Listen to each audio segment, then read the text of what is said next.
পরীক্ষা করতেন কত তাপ এতেতে, আমি তো থালা বোতল পড়াশোনা করিনি, এখন কি লিখবো, কি করি কি করি।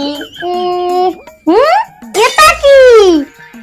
আরে বাবা, আমি তো পেনের বদলে পেন লড়ে নিয়ে চলে এসেছি।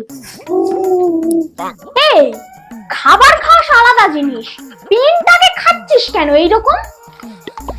তোর হাতে কি? কিচ্ছু না ম্যাম, কিচ্ছু না। কি লুকালি আমার থেকে? এটা এটা তো পেন লজেন্স। Pen lozenges?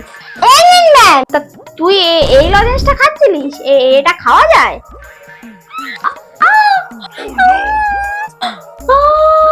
কই এটা খাওয়া গেল কই? আমার ডরটা তো আবার ভেঙে গেল। খুব আমার লজেন্স খেতে এসেছিল, নিচে আজকে দাঁত ভেঙে আর কোনো না চাইবে না। আমি সুস্থ হয়ে আসি, তারপর তোর কপালে দেখ কেমন দুঃখ আছে, আমাকে সুস্থ হয়ে আসতে দে তুই। আমি লজেন্স খাই, পরীক্ষা তো আর হলো না,